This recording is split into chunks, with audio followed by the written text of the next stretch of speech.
You're listening to Inside of You with Michael Rosenbaum. Happy Valentine's Week, Ryan. Ooh. Happy Valentine's Week, yeah. Thanks. You have a girlfriend. I do. I don't. I have to plan something. You do? I think you better hurry up, that's on maybe. me every year, isn't it? I guess so. Why can't You're free of that. Why can't the female be up to that, do that? Well, it's nice. It's nice to, to plan stuff. But happy Valentine's to all you guys. I hope everybody out there has a nice evening. Has love. All you need is love. All we need in this world is love. Sorry, I was saying that through a belch. I couldn't quite get the belch out. So I was like this one where you think, oh, wait, it sounded like the guy on the end of True Romance. I thought you were choking back tears, but no, it was No, it sounded like the guy from True Romance. I'm bleeding. I'm dying. It's been a great couple of weeks. I feel like there's more listeners. People are excited about the podcast. I'm getting more and more excited about the podcast. I think, we're closer to getting ready for video. We're getting close, man. It's coming along. Yeah, it is. And you've got your work cut out. I do. For a couple of guests. I do. There's going to be some editing. It'll be worth it. Yes, it's going to be worth it. Mm-hmm. Once we get in the groove, it's going to be a lot easier. So that's coming up. Video's coming up. We're excited about that. Thank you for all my patrons out there on Patreon. If you haven't come out there, I don't know if you know what it is, but check it out. Extra footage, Q&As with me. You get to ask guest questions, all sorts of fun stuff if you go to Patreon. But thank you, all my patrons, for their amazing support. I really mean that. And thank you to my listeners, just all you guys out there. Thank you for listening. It's been a crazy, crazy week. I'm getting a colonoscopy, Ryan. Sorry. So I'm at that age where I have to get a colonoscopy. It was 50, and then they moved it down to 45, and I'm 47. So, Jess is trying to tell me, because she had one. My assistant Jess, she's like, "You're gonna do. I'm gonna shit. Is that what you're saying? Yeah, you're gonna. I mean, yeah, of course. I know the deal." She goes, "No, you only drink liquids for the whole day, which is gonna be tough for me, And then you evacuate things." Yeah. So. But, I don't mind being put to sleep. But she goes, I know, but they put a lot of needles in you because they can't get a vein because you're so dehydrated or whatever. I don't know. Fuck. I'm not looking forward to it. And one of my right nuts hurts. I think I did it in hockey or something. So hopefully I'll be okay. Thanks for asking, Ryan. Did you wear a cup? I did, but, it's a little tight. Maybe I grew out of it. Are you wearing your, cup from high school? I mean, what are you? No. No, everyone knows that. You stop growing, but your balls keep growing. Is that what happens? No. I don't know. Old guys, their balls are down to their knees, so maybe that's what happens. Your balls just keep sagging, like Bob Saget down there. I don't know. I really don't know. So anyway, we've got a great show for you. Believe it or not, this is the 100th episode. So welcome to the 100th episode. Congratulations, Ryan. You've been on probably, 10 of them or more. More than that. Yeah. Yeah. Okay. But congratulations to you, though. Thank you. Congratulations to everybody for, we're still around. We're hanging in there. We're the little caboose that could. And with your help, we'll continue that. Thank you to all the guests who've come on the show. And, believe me, it's hard, in the beginning especially, to come on a podcast going, ugh, nobody knows this show. And so I try to bring you guys great guests, and at least guests that will open up and you'll find interesting. And, it gets to the point, Ryan, where I'm like, well, hopefully you get to a certain point where people are just like, I don't care who Rosie interviews. I know he'll ask some fun questions, and we might learn something that's going to be fun, even if I don't know this person. That's what you aspire to. Yeah. You don't want, you're like, oh, well, he doesn't have another guy from Arrow, so I'm not listening. F you, Rosenbaum.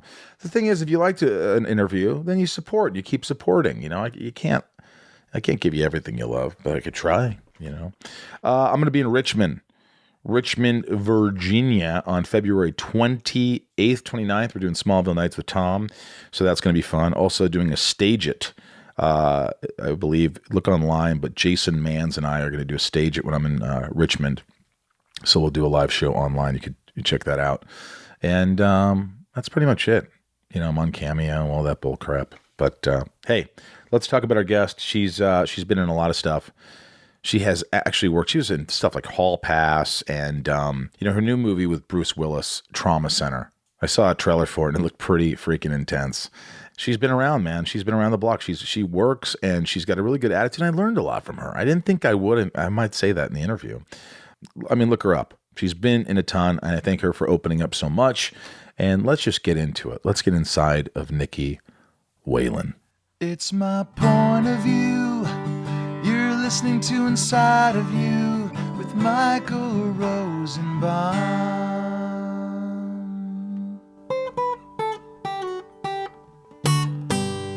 Inside of You with Michael Rosenbaum was not recorded in front of a live studio audience. When did you come to the States? About 14 years ago. 14 years ago. So you were 4? Thank you. Close. Do you like the States?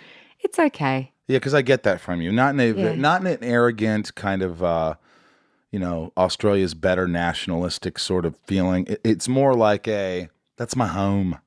Yeah. Do you know what? Right? It's no, you're right. The thing is, I don't want to live back in Australia at all. I have Why? no desire It's to go one home. of the few places that I would live. I've would? been to Australia 4 times. I'm going again in June. And by the way, if you want to say right now, if you're sitting at home and you want to learn an Australian accent, here's what you do. There's a couple of cities that if you just say it, you'll automatically get, like, for instance, Melbourne. You say it, Melbourne, Adelaide. Adelaide, Brisbane, Perth, Sydney. Impressed. It's This is good. yeah, that's about all I can do. It's really bloody Yeah, hard is to that do all an right? Australian accent. That was very impressive. So just say Melbourne. You say Melbourne.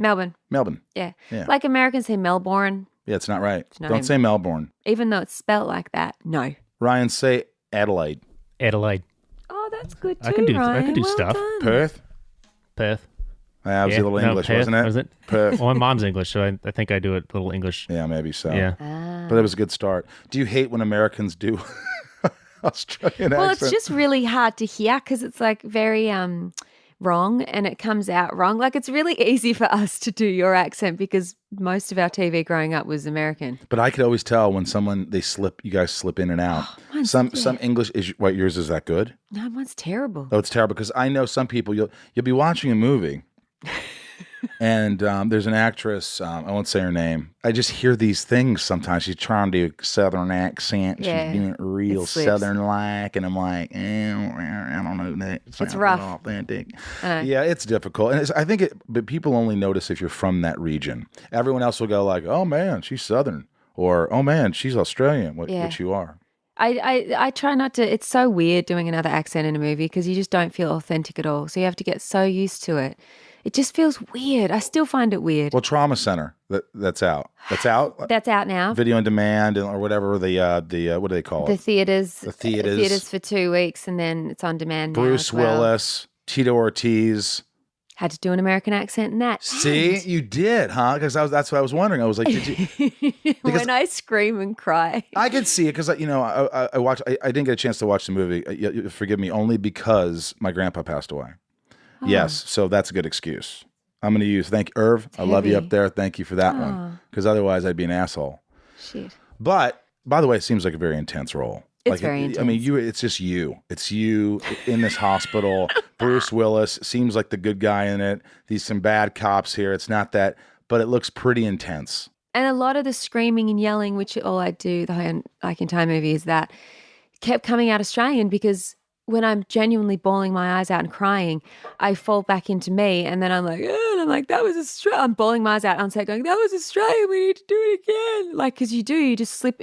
You're trying to be as real as possible. That so I never thought about that. think about that. Like, think about when you're being so sincere and then do it in an accent. It's just weird. Could you imagine if I was doing like an English accent? I'm going to probably do one bad, but if it was just like, in the movie, I was, when I'm from like, let's say I'm from England and I'm talking like this, like Gary Oldman, and and then all of a sudden in this scene I have to, I don't know, I don't, you can't do it. It's hard. It's like, wait, now I'm crying and it doesn't sound real because I've never cried like that. Yes. Do you have to practice? I don't know, man. I don't know what you do. You just on set, you just ask people to be patient with you until it comes out right. Being an actor's hard, isn't it? It's just weird. It's Everybody just out there's like, I'd rather be a fucking actor. Shut up, Rosenbaum. Tired of it.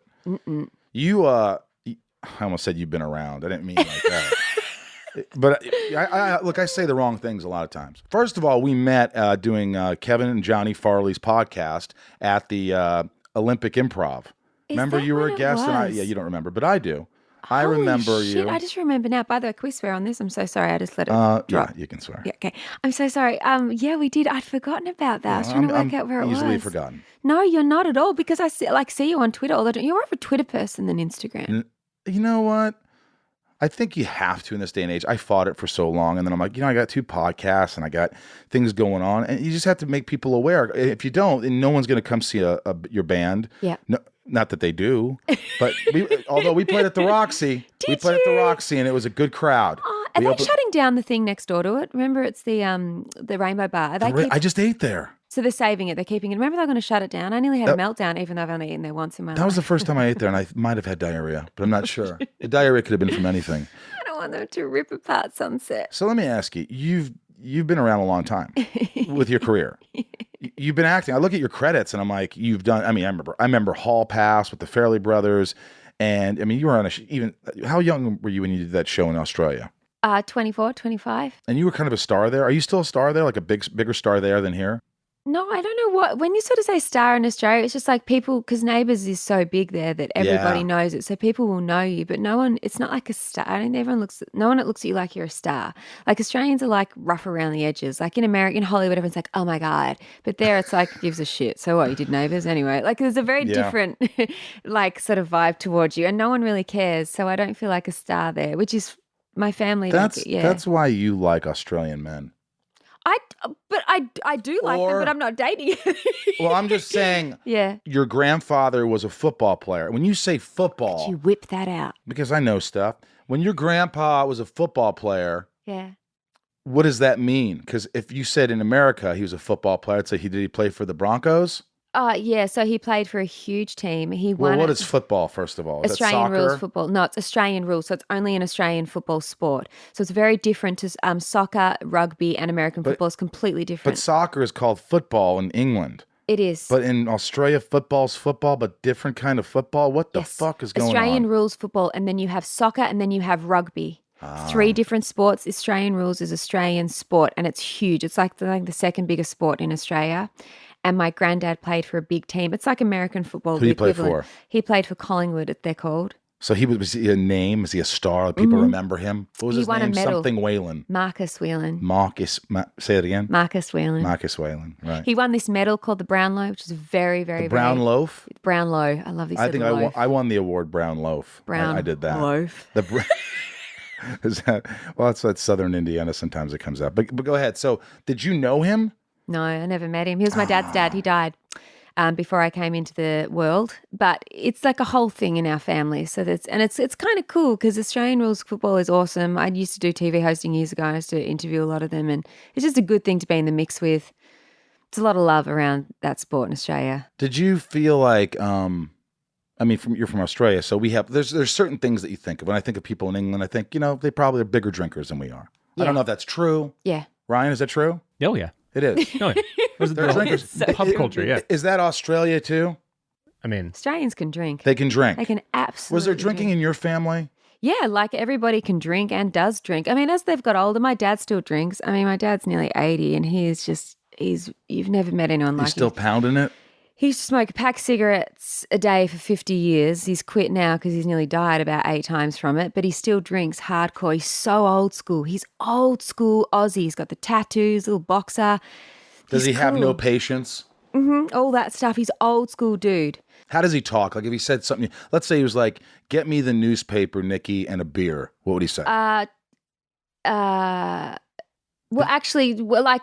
for instance, if I get dressed up, I'm at home and I'm going out for dinner, I walk through, he goes, you right, are ya? Like that's like, I'll dress up nicely. He goes, you right, are ya? That's in other ways going, why are you dressed up looking like that going out the house? It's like, what do you think you are? You right, are ya? That's how he talks. I like that phrase. Yeah. You right, are ya? Did you get me on ya? Like I'll be on the paper, the front cover of a big paper in Australia for a sporting event. You right on ya? Oh, you right? You think you're right, are you? And I'm like, thanks. Does that mean like, are you mental? Are you sure you're sane? Are you going out like that? What are you doing? It's just like, it's his way of coping with whatever I'm doing. Were you difficult as a child, and were they difficult parents? They were strict parents, but my parents, I got a good family. I'm really lucky, but they were strict. And my dad's old school, but I had 3 older brothers and an older sister, and I was the youngest, and I was so badly behaved. I was really naughty. What did you do? Just shitty at school, just like not a good student, like bounced around to all different schools, had problems. What kind of problems? Just like a lot of fighting, but I stood up for fist fighting. Yeah, like you girls were a fighter. Yeah, my dad's a fighter too. Like girls were mean to me at school, and my dad was. Because why? Because you were pretty. You're a pretty girl. Just a pretty girl. All that sort of stuff. So let me give me an example. You're in school. It's 19, whatever it is. 12. 1912, just a few years before the start of the World War. Girls were mean. Did you ever punch a girl in the face?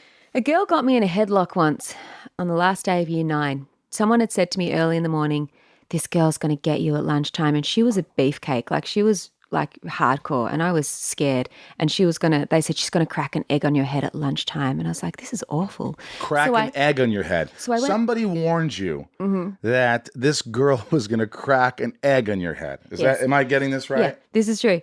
And I was so scared. And I was like, my dad would be like, you have to defend yourself. You have to fight for this. So I went looking for a weapon because I have to, this woman is bigger than me and she has big friends. They were all like the basketball girls. And I was just like, okay, if she's getting an egg, are you getting a loaf of bread? What are we staying in the food groups? Are we going something more? I needed a weapon. What was the weapon? I went through the gardens spatula. And I found those cane sticks that hold up plants. You know when you're holding up a new tree as it's growing and you get a cane stick? Bracing it. I ripped that out of the soil and I carried it around. By the way, no one said anything, why are you carrying a cane stick this day? Anyway, it came to lunchtime and the girls come around the corner and everyone gathered in this like area, common area. It was awful. And she came over to me and she goes, hey, Nicky. And she got her friend who's like 6 foot, some basketball, and hands her like this egg.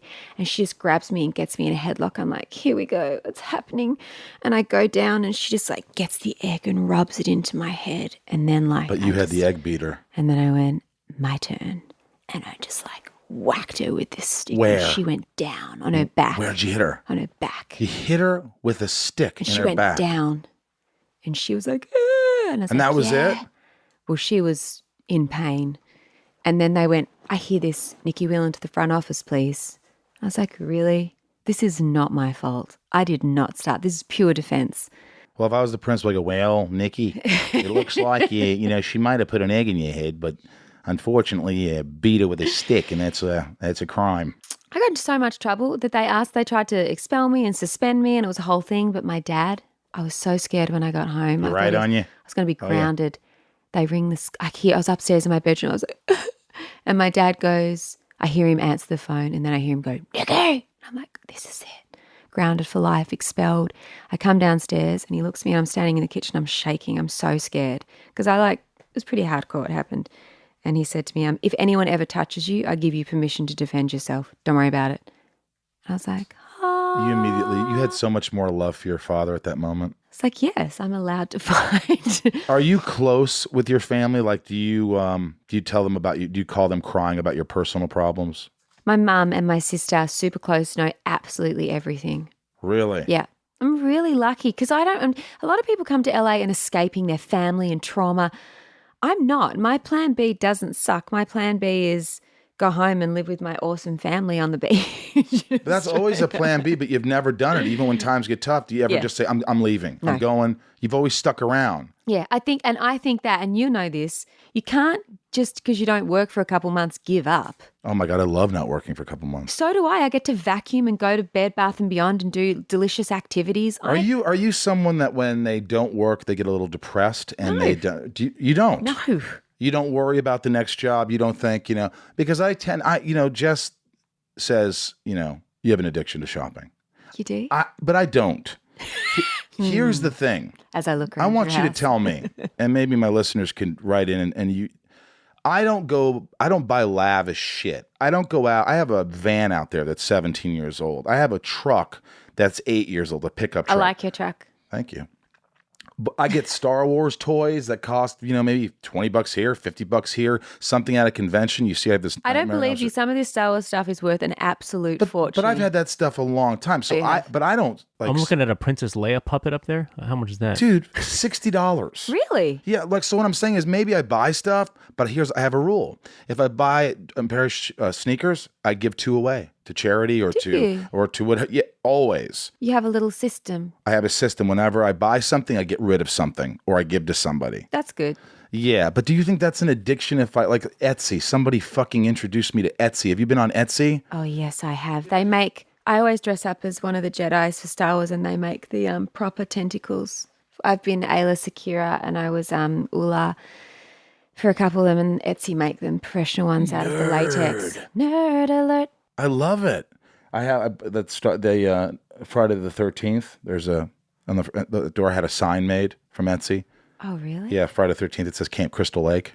Stop it. You get so in the mix. Well, I just like cool things. I don't need expensive things. I mean, I wear I'm a t-shirt kind of cords dude. Yeah, but your cords are good, really good quality, very nice cords. Like I'm looking at everything I quit staring here. at my cords. I'm looking at your cords. They're good quality cords. All right, let me ask you this. Do you ever, because you've been in relationships. Yeah. You've been married. I was married for a second, yeah. You were married for a second. Like 5 months. And he was a football player. Mm-hmm. Now, this football player, do you think, oh, Grandpa was a football player. I want to impress subconsciously. I want to impress mom and dad, so I'm going to date a football player? No. Have you dated non-football players? Yeah, that's the only football date I've ever dated, and that was the first and last ever. It was so weird, like left of center. And I didn't think of him as a footballer because he had retired when I met him. So I didn't think he wasn't like playing football or anything. So we never did any football stuff. He watched football, but I was like, no. Oh, wow. Yeah. I mean, look, it's obviously a stupid question, but it's hard getting divorced. What's the hardest part about getting divorced other than, to me, isn't it just like dealing with the rest of the world? Not so much unless you're like really... Do you know what, to be honest with you? And it's funny, when you go through breakups and they're public, people get really, really screwed up about what other people are going to think. And I swear to God, maybe this is... I have other issues and other things that bother me, but that's the last thing I could give a shit about is what other people think and what they're going to write and who said what. And I get that from you. I just don't fucking care. Sorry, my language. But like, that wasn't the thing that bothered me. And to be honest with you, in my divorce, this is the thing. If I had kids or had owned property with him, I can understand how things can get complicated. But you know, when you fall out of love and it's over and you never want to see that person again, and then you would have to deal with years of going to court and fight for kids. That's what makes it so traumatizing, is you can't leave. Getting divorced is difficult. And I was like, this is the most, I remember looking into it going, how do you get divorced? Like, you have to look it online or you looked talk online to to see how to get divorced. Yeah, I was like, how do people get divorced? Like, I don't want to get a lawyer. I don't want to get a mediator. I don't want anything from him. I'm sure he doesn't want anything from me. Ryan, look up how do you get divorced. There's all these places that like, you need a lawyer, you need a mediator. And I was like, but I don't want anything. And he didn't want anything. Well, if you don't want anything, that makes it easier. But I think when people are like, oh, you know what? I want half. I think it's fair if like you worked from the ground up from the beginning of someone's success. Let's say he was making a lot of money. Yeah. And it started with you together. Yeah. So then there's like, hey, we built an empire, or we have $50,000 or $10,000, whatever it is. I think that you're entitled to get half. But when it comes to before you met, there was money and things like that. I guess that's all about prenups. There was nothing about any of that. Like, we talked about a prenup, and I was like, oh, anything from me. Like, there was never that. Do you ever want to see him again? I've run into him a couple of times to say good day. Like, there's no sort of like, it was painful. It's messy. It's weird. It's shitty. But it's also like, we were done. And we signed a piece of paper and we walked out of the office because we didn't go to a lawyer or anything. We just were like, signed paperwork, and we walked out, and he walked to his Aston Martin and I walked to my Nissan. You should have got half. Nah. Aston Martin. He let me drive it all together. He went that way and I went to my little Nissan, and he goes, see ya. And then we just drove off.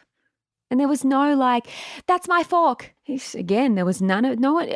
Because I was done and he was done. And then there's no, I don't need anything from you. Like, I don't want any, we both work, we both make money. It's good. So in my case, I must say I had an easy divorce, but I see people go through traumatic shit. Man. And, you know, a few things were written for the 3 people that know who we are. But like, and again, I just give a shit. Like, no. I don't know. There's other things that upset me, and there's other things that upsets me. you? What other things upset you?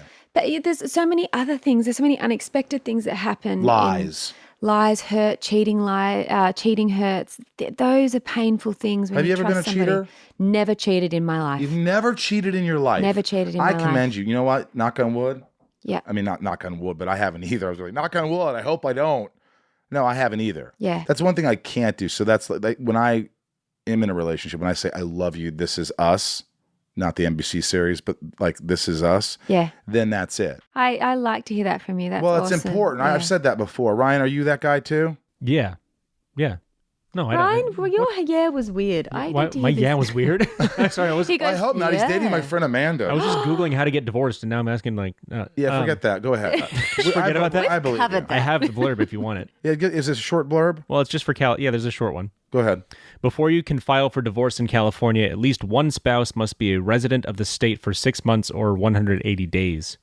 Once you've filed for divorce and delivered the paperwork to your spouse, you must wait at least 6 months from the date your spouse received the papers before the divorce can be finalized. Yeah, Wait a minute. we got a piece of paper 6 months later. I was like with some friends and I just opened my mailbox and there was a little letter and it said, "You are officially divorced." Not exactly like that, but that's what it is. And I go, "Oh, there we go." Did you celebrate? To be honest with you, we did do some friends and there is a sense of freedom to it. And we all had smoothies. So we all just did like a little groove with our smoothies and then we got on with the day. Like I don't know, like I'm making it sound so cavalier.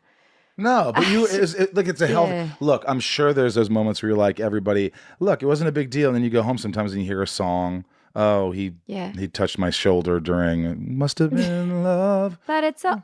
She just passed away. Roxette. Similar. What?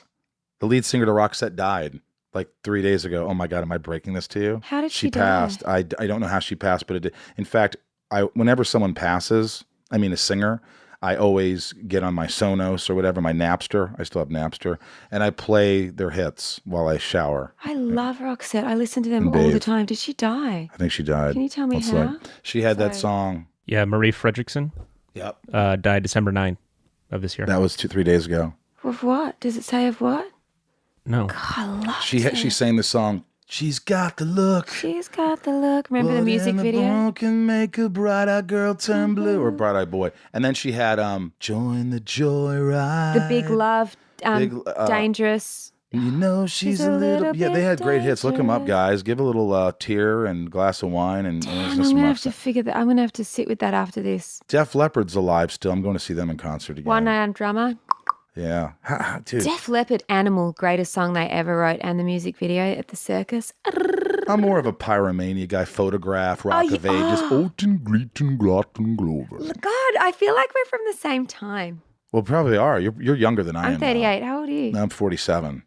I'm sorry, what? Yeah. Wait, yeah. is he lying? Yeah, I like this area really good. Well, Are you serious? I am 47. Shut up. I am. I thought you were like close to All 40. right, now people are going to think you're flirting. Cut it out. All right. Michael, I thought you were bloody 40. Look at you. What do Really? you do? 40. Do you drink? Do you smoke? Do you party? I mean, You know, I don't really. I mean, I'll have an occasional drink, or I'll smoke a little grass here and there. Did I say grass? I think I did. I'm off all pills. your skin is so smooth. Well, it's not really. I got a zit on my nose that And I you had to don't put ha- some Clearasil touch-up before today. That's Clearasil? true. You're yeah, so and I got 80s. this thing. I got to turn into a skin. I still get zits. You get zits? Yeah. Why do we get zits? Ryan, you get zits? Yeah, We're You in do. Where do Hollywood. you get them? all over. Sometimes above your ass crack. Above the ass crack, sure. I do that, and then you just take a loofah. Those are easy to get away. Just loofah a little bit, boom, gone. I don't ever get them. I'm glad to hear that. I'm happy to hear that. Inside of You is brought to you by Squarespace. Make it yourself. Easily create a website by yourself. How many times do you have to hire people, Ryan? I have to hire everybody for I mean, everything. I haven't. What? I haven't because I use this stuff. You use Squarespace. That's because it's easier. Make it stand out with a beautiful website that's easy. You can do this. You think it, you dream it, you make it with Squarespace. Ready to start a new business? Get started with Squarespace. Create a beautiful website to turn your cool idea into a new website, showcase your work, blog or publish content, sell products, services of all kinds, promote your physical or online business, announce an upcoming event or special project. There's so many things you can do and so many people use it. It's not just, you think artists. Well, how about furniture makers, personal trainers, art galleries? It's very easy with Squarespace. Head to squarespace.com for a free trial, and when you're ready to launch, use the offer code IOU to save 10% off your first purchase of a website or domain. That's squarespace.com. Enter code IOU. Inside of You is brought to you by BetterHelp. My friends at BetterHelp. Well, this is what we talk about a lot on the podcast, Ryan. We talk about anxiety. We talk about life being stressful. And we could all use help when we're feeling down, but maybe we don't know how or where to ask for it. Maybe we're a little embarrassed, which we shouldn't be because we're trying to normalize this thing here. BetterHelp is available for all of us. It's available for you. BetterHelp offers licensed counselors who specialize in issues including depression and anxiety, also complicated relationships, family, sleeping, grief, stress, trauma, anger. These are all things a lot of us deal with, and you can go to BetterHelp online for counseling. You can connect privately with a counselor through text, chat, phone, and video calls. And get help on your own time, at your own pace, at an affordable rate. Inside of You listeners will get 10% off their first month with discount code INSIDE. That's betterhelp.com/inside.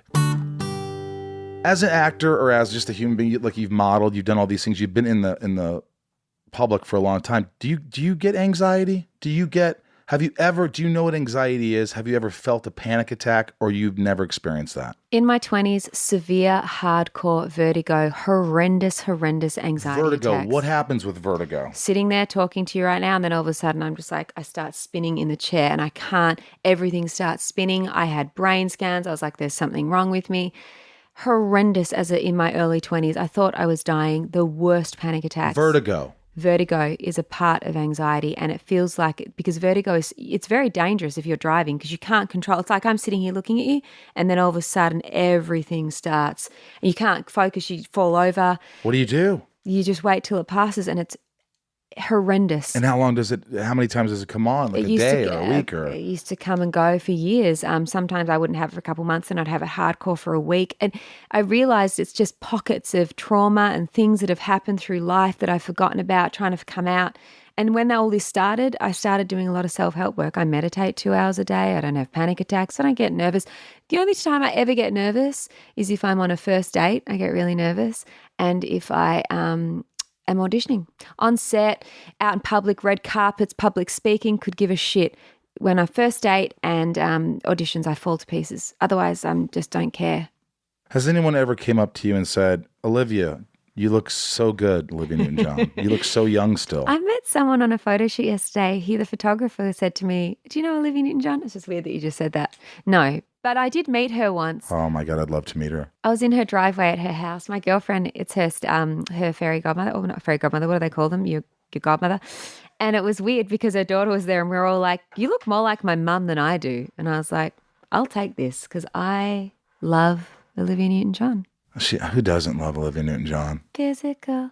All right, back to this anxiety and stuff, because that's pretty traumatic. What did you find out was causing this? Because you got down to the surface of it, or not the surface. What would you say? You got deep. I can't speak. Sometimes I just can't speak. What is going on, man? You're all congested with cups and mugs and phones and bits. I know. I always have shit all over me. So you started getting self-help. You started going probably to therapy. You started reading stuff. What is causing this? And how did you get to the root of the problem? How did you know, or just put an end to it? It's a reflection of the people you date, the things that you got to look around you and see what you're bringing into your life, what's going on at the time, why you're doing the things you do. It's time, and people race so quickly to get all these answers. And at 38, I can sit here and go, okay, so all the things that I've been through in my life and why I brought that in and why I moved to America and growing up as a kid and trauma through high school. And you don't have to have crazy family and have put in horrible circumstances to grow up and have problems. We all have problems. We all have issues. Even if your parents did the greatest job, you'll still come out a little screwy. And some of the most evolved kids had the most craziest parents. It's just a mixture of DNA and who you are, and you just figure it out. And we all have shit. You get into relationships, they tend to be the first, the thing that really highlights our messes, because if relationships require us to be vulnerable, and when you're vulnerable, weird shit comes out. When we perform and we're vulnerable, weird shit. And as you get older, you just realize we're all a bit fucked, and it's okay, and we're all working through it. And it's hard to change patterning from childhood. We all go, I've changed, and then we end up in the same relationship or the same job or the unemployment. It's about breaking those patterns, and I found meditation, and I found some incredible people over the years. And this is the thing I like about LA. The weirdest fucking people move here. So you can find the craziest shamans or that really can help you. You find something that digs in, triggers you, a great therapist, hypnotherapy. I've done it all. And I found my system. And so, Do you stay with it? Yeah. Do you still stay with it? Yes. So you wake up, Nicky Whelan wakes up. What does she do first thing? I take my dog out to the bathroom and I come back. That's a good call. I should have done that this morning. Unfortunately, I took too long and my bathroom's filled with presents. Hello.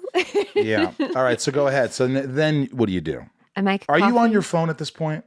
I've had a quick flick at it sometimes. I try not to get too into the Instagram because then I'll be like, out for coffee, grab coffee, make coffee. I bring Yoda back to bed. He sits between my legs. Phone goes on to timer. Few sips of coffee. Shut my eyes. Phone goes into timer I put the timer on for about an hour, depending on how much to time take another I have. little sleep. No, I meditate. Oh, an hour Yeah, for meditation. Listen, unemployed actors can meditate for an hour. We have no excuse. If I'm working, it's 20 minutes. Is 20 minutes not enough if you're not working? No, it's ample. I just enjoy the process of it now. Do you have guided meditation or do you have just Silence. quiet? Just silence. Silence. And where does your mind go to? For instance, like right now we're talking and you're meditating, your eyes are closed. Does your mind just race? Because this is the problem. I think a lot of people out there, I've meditated now it's 162 days straight. You have? Congratulations. Yeah, because and you know, does it work all the time every day? No. But people think, oh, I can't meditate because my mind races, and that's the whole point. Your mind does race. You're human being. So the whole point is if you can get moments of just where your head's clear and breathing through it and being present, right? So what goes through your mind? Everything. Oh my God, what am I going to do? What do I eat? Da, da, da, da, da. Like, and sometimes I'm like, this isn't working. And then other times I just drop in. There was a quote I saw recently that I don't know if Bill Murray said it, but it was under a picture of Bill Murray. And it said something like, I just try and show up each day and be available for life to happen to me. And that's meditation. You just lay there, you sit there, whatever your process is. It's not about, oh my God, my mind's racing. Eventually, as you know, it will calm down. And if it doesn't, don't worry about it. You'll get it the next day. It's the discipline of stopping and doing nothing and allowing. It's like when I booked Trauma Center, I swear to God, I was in the bath at my sister's. It was December last year. I laid in the bath. It was summertime. I put my head back and I went, I have no idea where my next paycheck's coming from. I'm 37. I have no idea what I'm doing next in my life. And I honestly went, universe, I'm all yours. Just give me what you want. Like, honestly, whatever you got next, I trust you. I swear to God. And I felt open. I felt so relaxed. I put my head back and within 4 minutes, my phone started ringing. It was a producer. I'm like, he just wants to party. I'm not in LA. Didn't answer it. You're going to be working with Bruce Willis. It's exactly right. He texts me, goes, answer the phone, Whelan. And I went, I am relaxing. He goes, read this script, shooting in Puerto Rico, March, you, Bruce Willis, action movie. Tell me if you want to do it. And I just went, thank you. There is something to the, so I try and tell actors, and listen, it's easy for me because I shot a couple movies this year, but like, I don't always do that, but just try and be open because being open is the key. And I don't allow work to be the validation of my happiness. I don't give a shit. Right. Rainn Wilson was on here. I always remember that what he said. He says, I am not my work. Yes. And that's hard to sort of differentiate or sort of separate.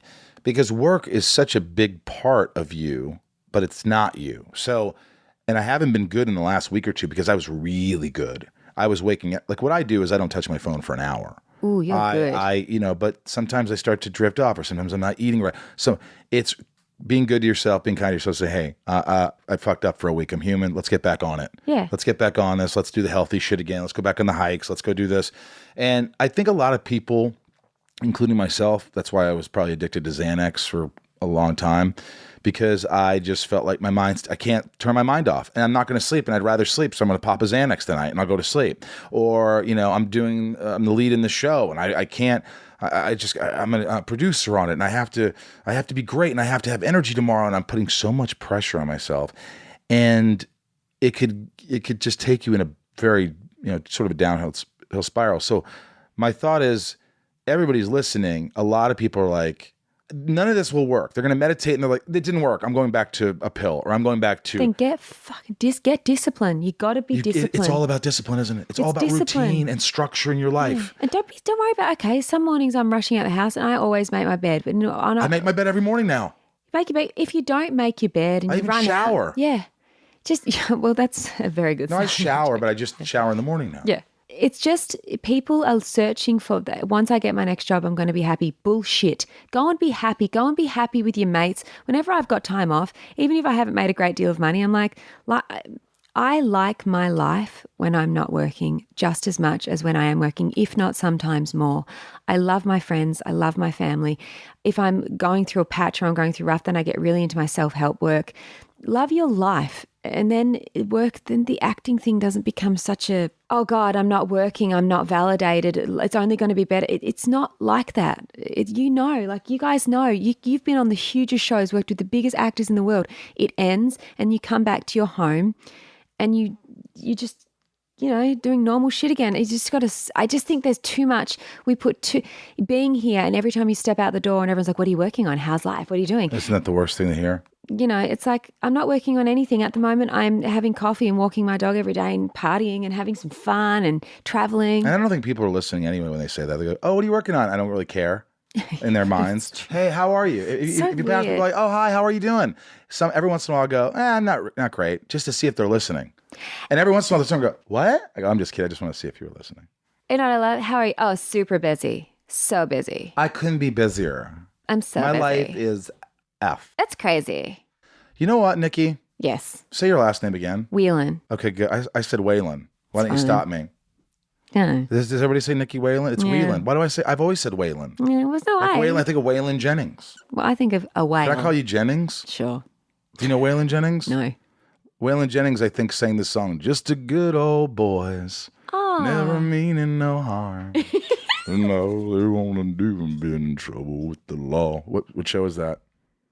Anybody know? Google machine over here. Everybody is listening is digging. now, are you fucking kidding me? It's the Dukes of Hazzard. Nikki, I'm going to be honest with you. I like you a lot more than I liked you before. Like, I didn't really know you. Yeah. I met you once. You were nice. Every once in a while we'll see each other. Like, oh, hey. And I'm like, I don't know. Maybe, you're in your head, you're being judgy. It's like, oh, she's whatever. She's nice. Nothing in common. Isn't that typical? Yeah, it's of hard, people, because I'm sitting down with you and having a real conversation, and I'm gathering. What I'm gathering is not only do we have the same likes and passions, but we're also working on ourselves. This whole last year has been an awakening for me. Has it? And so when I hear you talk about things, and all I could do is while you're talking, going, God, I hope she's really being honest right now, because this is awesome. I hope she's not a liar. This is, you know what I mean? Do you know what it is? If you look at our social media, you look at our lives, we're all living our best lives, and it's absolute bullshit. I'm not going to post me looking like shit miserable, though. I like to keep things light and fluffy, because my personal life is my personal life. But I'm going to sit down and you're going to ask me, I want to share pain, trauma, things that go down. Some days, nothing has to be going wrong to have a meltdown. Some days, just being a human is really hard. It's hard to be alive. Should we be married? Should we have kids? Hollywood, weird, life in itself. And then you go overseas, they don't even give a shit about Hollywood. No one's even got Instagram, and they're suffering from their own things. It's weird. We're all getting through it. So I always talk about meditation and how important it is to not find validation in this damn business. Just get your life good. Get your life really good. Do you love yourself? I really, really, really do. You love yourself. You Yeah, look in the I do. mirror and you go, Nicky Whelan? No, I look in the mirror sometimes and go, fuck, it's some rough trade this morning. But I look at myself and I don't feel guilt. I don't feel feelings of shame. I've worked on all these things. I really don't. And that's the beauty of being 38. People leaving me alone. 37, I thought you said. Well, 37 last year when I had this meltdown, but now I'm 38. Do you know what? Because the good thing is no one's looking for me to be hot 20s anymore.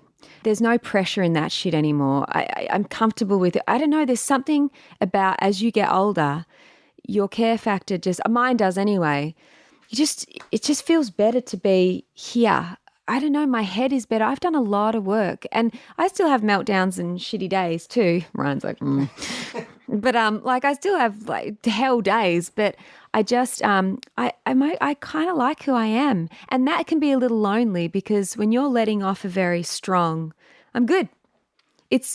People get scared because they can't latch onto your insecurities. You can't connect with guys because you can't get into unhealthy shit. It can be lonely being healthy. Do you, when you date guys, do you like a guy who could open up and cry in front of you? Yeah, as long as it's not every day. Of course. I mean, It's a could you lot. imagine? Yeah. Oh my God, I'm just so. Oh God. Yeah, you don't want that. Ryan, do you cry? Yeah, I cry in front of my girlfriend too. Amanda? Well, yeah, movies mostly though. Oh, movies. Do you ever just cry and go, Not I'm like sorry, that. that's just. Movies too. I was on a date and I was with my friend Rob and a lovely lady, and we're sitting there and watching that movie Ad Astra. That's right. Yeah. And nobody, like, I thought they were just so engaged and just loved it. And they turned to me at the very end. I'm like, that was beautiful. What the fuck? You guys aren't crying? And I just was like, they kind of looked at me. They were cool about it, but I was like, fuck, I get like touched when I'm touched about something. Like this woman came up to me in England at a convention as I'm walking into the convention for the first time last weekend. And she just looked at me and her eyes are filling up with tears. And she's like, your podcast has really helped me. And I know I seem like a crazy person right now, but just like you talking about depression and anxiety and family and hearing other people's, it just, like in a sense, it was like normalizing it. And I got emotional. I hugged her and instead of going, oh, thank you so much, I actually allowed myself to fucking feel it. And I'm doing that more where I'm like, this is a beautiful thing right now. I inadvertently helped someone, a fellow human being, and I'm proud of that. And I'm grateful that I could do that. And we shared a moment. We shared a moment that will last to the end. Oh, that You're song. beautiful. Oh, See how I turn it in? I get vulnerable and then I try to throw a funny. that's a comedian. That's what That's comedians me. do. That's what I do. That's what comedians That's what do. I do. It's good to feel, but just I think across the board, we're all this new era and there's equal rights and all these great things happening and evolving, all these wonderful things changing. But some mornings you got to wake up, and this might be the Aussie in me. Right. Sometimes you just got to fucking get on with it. I'm sorry. I love to indulge. Talk to me about getting on with it. I love the indulging. I love feeling. I love embracing stuff. But we can, as actors, not working for a couple of weeks, we can really get down the rabbit hole with how we feel. Some days you got to go, stop.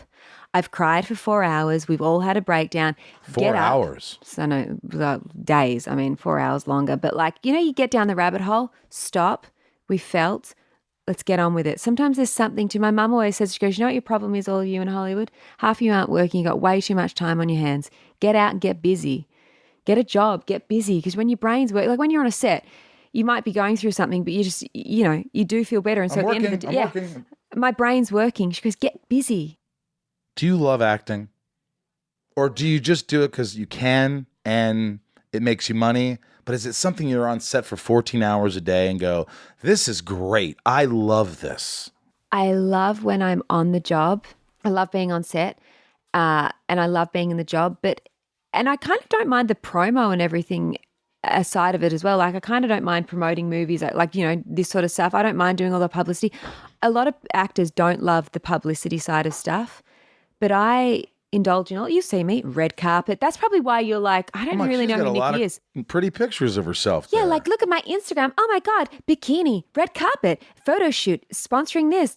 I indulge in all of it.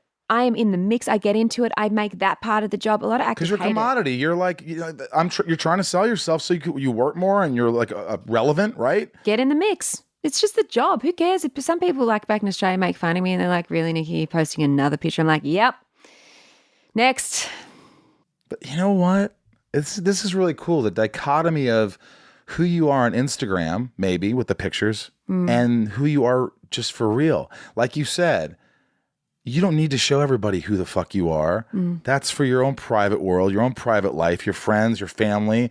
And I think that's amazing because in a sense, I do the same fucking thing. Yeah. Like you're naturally beauty, so I don't beautiful. Naturally, you're naturally beauty. I'm really dumb. Thank you. But I'm not sitting here self-deprecating. I'm just saying, I like to do funny videos. Oh, here's me doing this. Oh, here's doing this. Oh, my band's playing. So I promote myself. Yeah. I love what you're watching you. It's so funny. Little things dropping. I'm a bit of a spaz. It's kind of cool. I like it though. But I do drop shit all the time. I don't know what the hell's wrong with me. But there's an ad. You see that? It's an Imperial Walker up there. I see it. You do? You're a big Star Wars fan. How many times, like every other actor, did you just call your agent and go, just get me in. Get me an audition. I'll be an extra. I'll be a stormtrooper. You're too small for a stormtrooper, Nicky. Get me. I'll be Funny you say that. I'll be a Jawa. There's no Jawas in the next one. That's only in The Mandalorian. By the way, The Mandalorian guys, watch that. I have no part of it in it, but it's freaking great. Is it? You should watch it. I'm on it. I actually, there's a part of me look, if they offered me something in Star Wars, I'd be there. But here's the thing. Don't you just love being able to enjoy it? Mm-hmm. Like, it's my escape. It's one of the movies you'll just have, like, you just chuck any of them on and have it going in the background. This year I was working over Halloween, but Halloween's a really big thing for me because it's based around Star Wars every year. Well, you were in Halloween 2, Rob Zombie's movie, right? Yes. I know Good shit. era. You've dug deep. I didn't. You didn't? I just, honestly, you know what I do with my guests? It's funny because one person had this note, and you guys tweet me and let me know if you think they're wrong. I don't like to do a bunch of digging. I want to know something about them, and I just want to talk about journeys, and I want to talk about what they do and how they get through things in life. And somebody said that, it's like, some of your episodes are great, but there's sometimes you should dig deeper into your what they've done. Because people want to feel shit. Like, that's why reality TV works as well as it does. Dun, dun. But that's why it does, because you're just seeing the ugliest, realest, most shockingest things, and people want to feel something. So, yeah, on a podcast, you're going to ask me the trauma I've been through and why I feel the way I feel, because people will be like, it is. That other than everything's great, I'm so busy. Yeah, because you know what you could do? No offense, but you could watch, and they're great shows. You could watch the late night show with any of those guys. They're all great. Kimmel's a genius. They're all brilliant. But you know what? You go on there for 4 minutes and you talk a bit lightly. Oh, yeah, great. And then, there's nothing. It's just all service. The band plays. It's fun. You don't get into this person at all. Here, you can have a conversation and really get to understand someone. Yeah. That's why I like it. And it's therapy for me. I've talked about that. On the flip side of that, though, do you ever feel like I've worked with Nick Cage a couple times. 3 times. Name drop. 3 times. But I'm getting to a good point about this. You won't see him sitting on a podcast. You won't find his Instagram or Twitter because he doesn't have any of it. There is a mystical magic to how Hollywood used to be with no social media. And you'd be like, what is so-and-so doing behind the scenes? Like, the Jack Nicholsons of these worlds and Meryl Streeps who don't have all these Instagram Tom things. Hanks is on there. Well, I know, but do you know what I mean? Like, there is something mystical. So when we come on here as actors in our generation and tell all our dirt, does it take away our magic of our business, of what makes it so magical? Or is it just now we're in a place where we need to reveal so much? Because there's something that keeps, when I walk onto set and Nick's there, or I did a movie with Nick and Willem Dafoe was in it, and I saw Willem Dafoe and I was like, there he is in the person. Like, you can't find that man anywhere. And to be lucky enough to be on a set with him for 5 minutes, he's like this mystical man. And it's like, because you can't find him. There's something delicious about that. I agree with you, but I always find the what's it called? Devil's advocate. No. Yeah. Be the devil's advocate here. Couldn't think of it. I kept thinking Pacino. That could be the devil's advocate. Greatest movie ever. Was it? I love the devil's advocate. Right. But I think that someone like Leonardo DiCaprio, who epitomizes movie stars. I mean, this guy is the movie star. Yeah. And what he does for the world and the environment, and when people see his tweets and his things, he posts and he's on there, but he does it mostly, it's people are listening to him. Yeah. I'm listening to him. Yeah. So when you have an influence like Tom Hanks and he gets in there, and this is important, I'm like, Tom's a really smart guy. Like, I know him. Tom, let me tell you, Tom. But, for me, I'm not a big star. I've done some great things. I was on a hit show. I have a podcast. I feel like, what? I really love, like, for me, why I'm on it, I'm not defending it because I think you're right. We're both right. Maybe. No one's going to know if I have a podcast if I don't at least promote it. Yeah. If people like me and want to listen to me, I have to get out there and put it on there and let them know where it is and let them know where my band's playing, because unlike, the 70s or 80s where, you could actually sell albums. If you have a song, you have to go on tour now as a band. Yeah. Like, and we're not really a tour. We go places, but we're like, hey, we want people to listen to music. We're proud of it. It's a smart thing to do. I think if you overdo it or you use it like it gets kind of in a gray area. Like, you talk about those influencers who have 26 million followers, and you're like, how do these people have 20? Well, they're doing something. They're making videos. They're whatever. I don't know these people, but you know what? They're doing something right. And so I'm trying to take the whole judge thing out of it. And I'm not saying you're judging. Yeah. But as much as I want to judge, as much as I'm like, what the fuck is this person? I'm like, you know what? They're doing their thing, man. Yeah. And as long as it's not dumping shit into the world. Yeah. Because I could still go, fuck you. What are you doing? Yeah, maybe you have 26 million people, but 26 million people are idiots. Yeah. If they're like, you're a role model. You know what I mean? So I don't know. It gets kind of cloudy. And I just think it's important to respect to a certain degree. I just don't think it'll ever be that way again. Never. But I just loved the idea that Hollywood was always such a mystery, and you would come here and, oh, I spotted so-and-so at the Beverly Hills Hotel today. Now it's like, yeah, your influencer's walking down and thinks he's more famous than Robert De Niro. And you're like, there's this weirdness to our business now. And I agree. Get out there, make it happen, sell yourself. There's so many talented people that never get seen. Now they have platforms, all of that. I'm not against it. And if you got to promote yourself, we've lived both. You know, we were around 20 years ago when things were not so sad. Yeah, social Smallville, media, by the way, wasn't around with social media. I Really? was done with Smallville. And because it would have been as big as Supernatural is now, I Right. think, or at least close. It was a big show. So, you know, we didn't have social media, so it wasn't. And I'm grateful. I'm grateful for living in the 80s and 90s. I'm grateful for like borrowing my parents' VCR so I could copy John Carpenter's The Thing in my bedroom because I was a dork and I couldn't get a date. So I'm copying movies, thinking that if I have 3 movies on a VHS tape, this is going to be worth something. Little did I know it would erase in 15 years. So I love all that stuff. I love saying, "Hey, want to go to the movies tonight? I'll meet you there at 8." And you just have to meet, and you cut through my backyard, through jump fences. Dude, I love it. I miss that. People will never understand. I feel sorry for kids around today.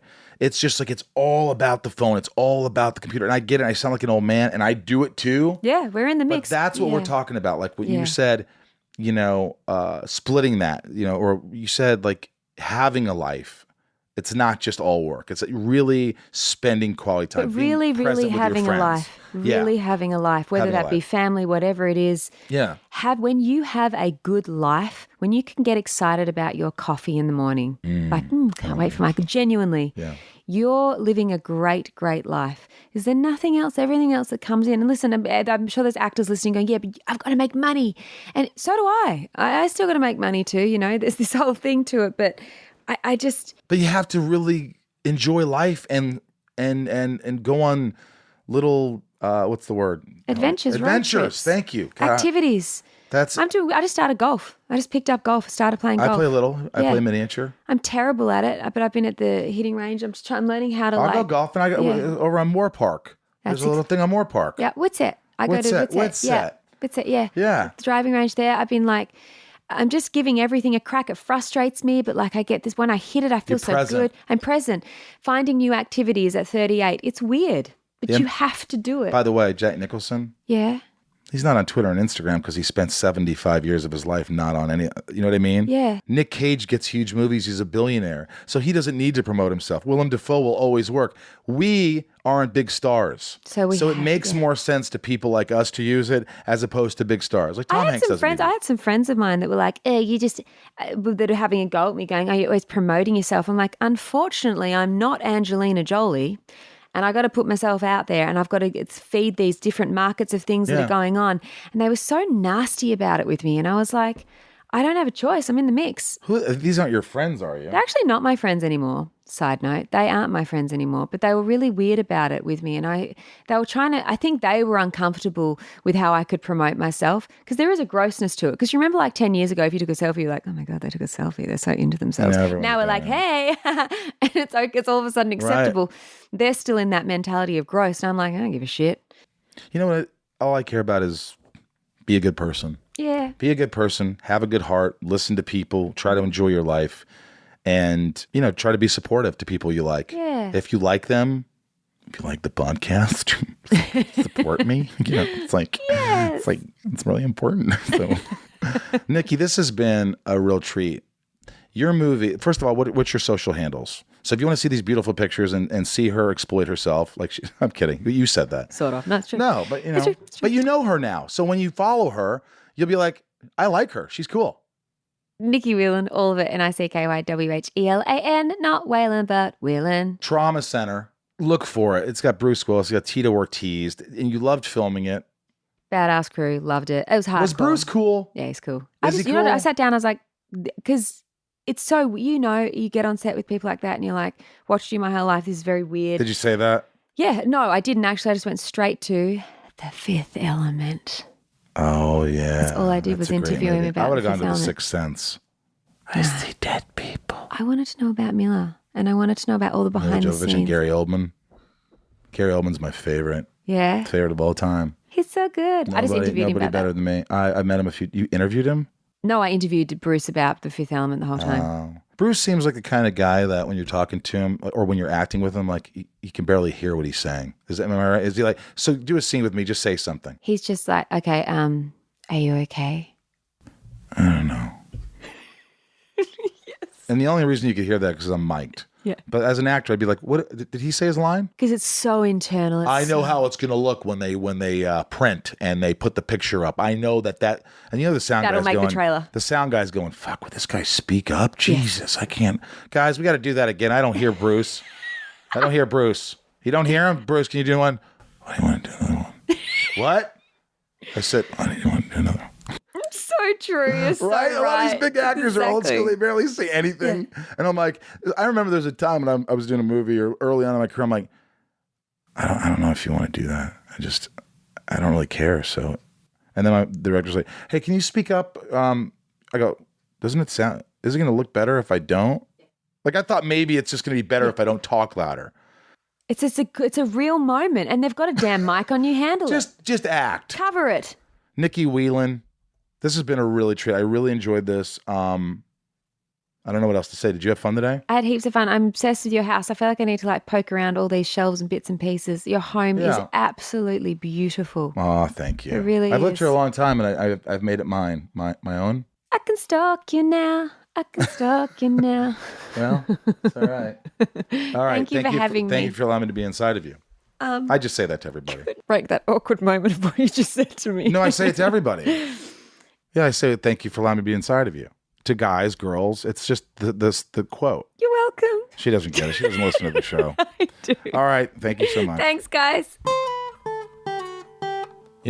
I like when a guest opens up. I always say that, Ryan. And I feel like she was genuine. She talked about her divorce.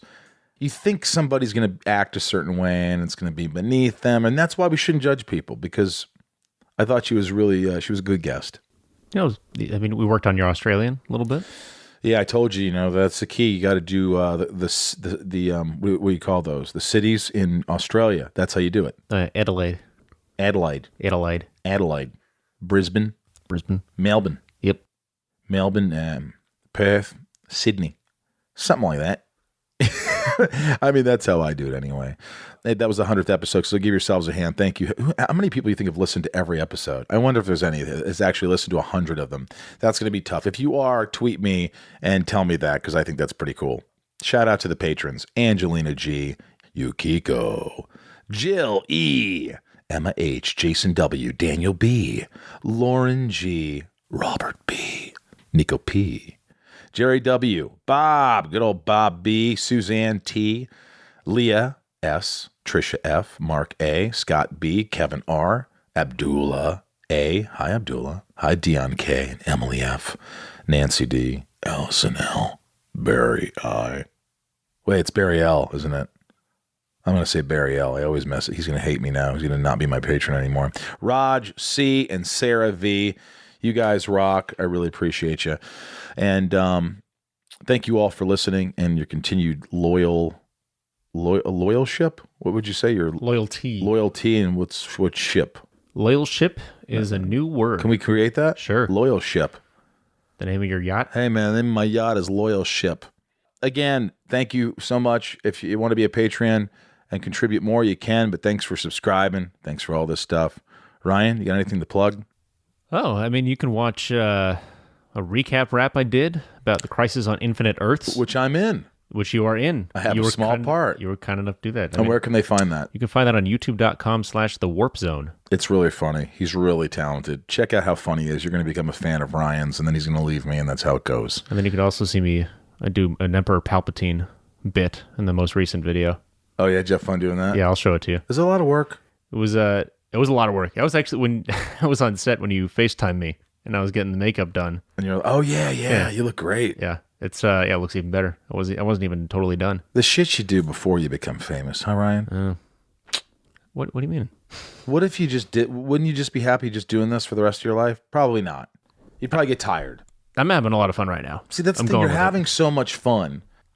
I'm trying to go with it. Do you promise if you do become famous, which I think you will, whatever, you get some, you still do that stuff. Yeah, Still keep doing the stuff that makes you tick, that makes you you. I will. Because you're good at it. Thanks, man. Yeah, dude. I hope you love the show. Tell us what you think. Write in. You know I read. Oh, this is somebody emailed us here, and that's hello@insideofyoupodcast.com if you want to write in. hello@insideofyoupodcast.com. This is from Arvind. Arvind? I'm going to go with Arvind. I'm a longtime fan of yours, but a new fan of your podcast. I wanted to write to you in two parts as a fan and a physician. Please feel free to read them in whatever order you wish. Well, you know what? Let me just read the physician part, because that's what I'm like, wait a minute. I want to know what a physician thinks of this show. I hope he says, you're not a fucking doctor. Stop trying to help people. Let's see what he says.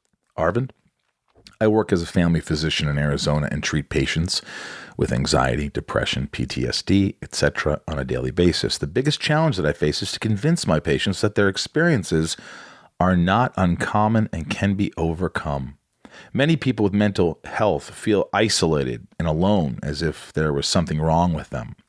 The key is to empower those individuals that there is nothing wrong with them that cannot be fixed by what is right with them. Your show does good work on that front. I especially want to commend you and Stephen Amell for shining a light on how it can feel to be overcome by circumstances, the culture and community that you are helping to create of individuals sharing their feelings and emotions in a way that normalizes their experiences so that they can escape the sensation of isolation that often destroys individuals. I wish you all the success in the podcast because it has the potential to be more than transformative or more. Let me read that again. I wish you all the success in this podcast because it has the potential to be more transformative than other work that you have done. Sincerely, Arvind. P.S. If I can help as a medical resource, please feel free to contact me. Arvind, that means a lot. You know, the goal was just to talk to people, and if they tell these stories, maybe someone listens and goes, oh, I can relate to that. And that's really what it was. It wasn't about giving advice other than what helps you. I don't know what advice. When someone just says, this is what works for me, well, that's what works for them. It may not work for you, but it doesn't mean you can't be helped. So thank you. And thank you all. Write in, retweet, subscribe, all that stuff. Tell the world. Share this podcast with the world. Thank you for allowing me to be inside of all of you. Have a good one.